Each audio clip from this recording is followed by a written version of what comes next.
네, 그럼 간밤에 나온 올림픽 뒷얘기는 장가희 기자, 장 기자랑 함께 하겠습니다. 어서 오세요. 네. 네.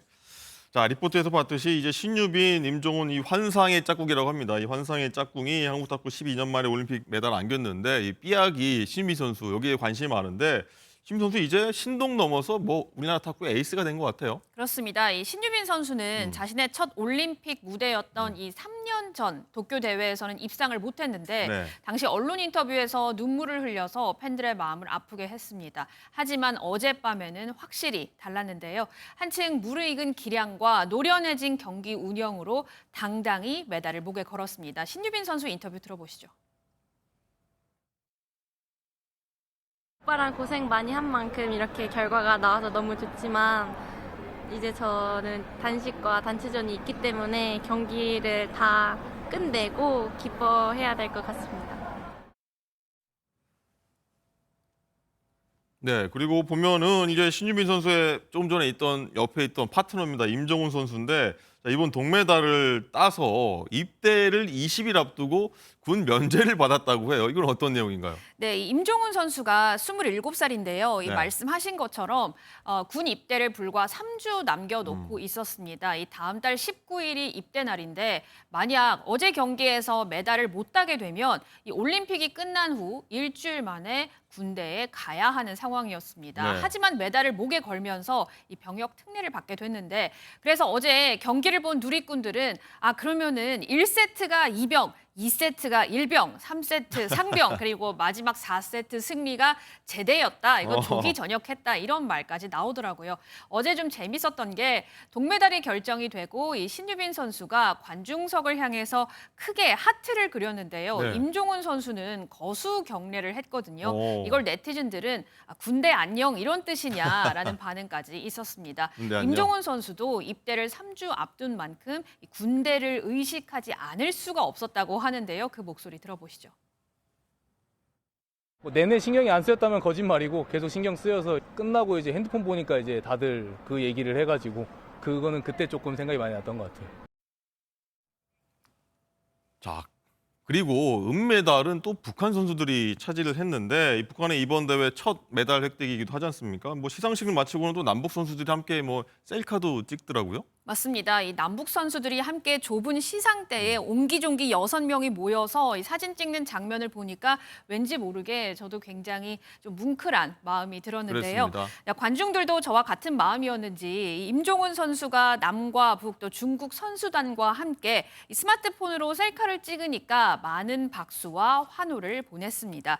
자, 그런데 이 중국 선수가 임종훈 선수의 이 팔 각도가 마음에 안 들었었나 봐요. 이게 셀카를 찍을 때는 팔 각도가 굉장히 중요한데 네. 마음에 안 들었는지 다시 좀 찍자 이런 얘기를 어. 했었거든요. 자, 그래서 또 자리를 바꿔서 또 다른 셀카를 또 찍었는데 이 북한의 리정식 선수 같은 경우에는 조금 굳은 표정이었는데 또 김금용 선수는 활짝 웃는 모습을 보여줬고요. 또 남과 북이 어울려서 서로 축하해주고 응원해주는 모습이 참 보기 좋았습니다. 자, 뭐 뭉클한 내용이기도 합니다. 네. 뭐 남북 간 관계가 좀 경색됐더라도 스포츠는 다르니까요.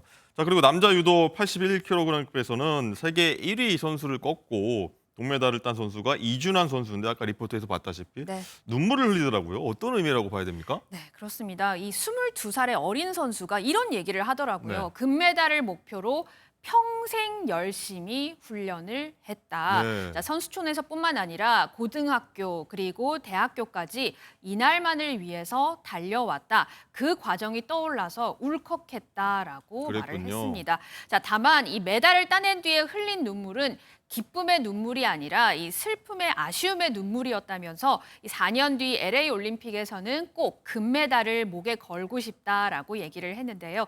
그런데 이준환 선수도 사실 이 스트레스를 풀 곳이 필요하잖아요. 그렇죠. 네, 아무래도 대학생이니까 뭐 술을 마실 수도 있고 친구들과 놀 수도 있는데 네. 자, 평소 피아노를 치면서 마음을 달랬다고 유도 합니다. 선수가 피아노를 친다? 네, 그렇습니다. 그 피아노도요, 중학교 때부터 독학으로 배웠다고 하는데요. 무척 섬세하죠. 이 이준환 선수는 이미 남자 유도의 향후 10년을 책임질 제목으로 꼽히는데 앞으로도 많은 활약 기대할 수 있을 것 같습니다. 그렇습니다. 뭐 굉장히 다부진 선수라서 네. 다음 LA 올림픽 저희가 한번 기대해 보도록 하겠고요.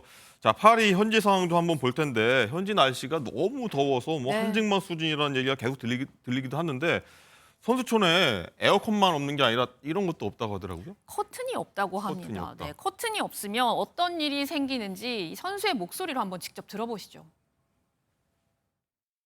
So, if I'm getting out of the shower or if I'm changing, I put this up and then I literally change as humanly fast as possible because if not, if this comes down nice and easy. 네, 이 훈련을 마친 선수들이 옷도 편히 못 갈아입는 상황이기 때문에 이거 좀 아껴도 너무 아낀 것 아니냐 이런 비판이 나올 수밖에 네. 없고요. 또 여기에 이 선수촌 식당 같은 경우에도 이 피크 타임에 가면 닭고기 하나도 먹기 어렵다 이런 얘기까지 지금 그렇습니까? 나오고 있거든요.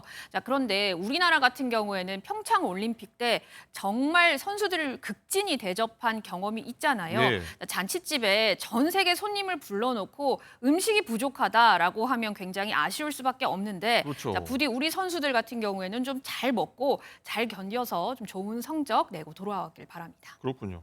어쨌든 이렇게 선수촌 환경이 너무 안 좋아서인지 모르겠는데 뭐 무단 이탈했다가 뭐 퇴출당한 선수도 나왔다고 하더라고요. 네, 그렇습니다. 그런데 이게 뭐 환경에 대한 불만이라기보다는 사실 사랑의 도피로 보는 게 맞을 것 같은데요. 사랑의 도피요? 네, 그렇습니다. 이 브라질 수영 선수 아나 카롤리나 비에이라가 바로 이 주인공인데요.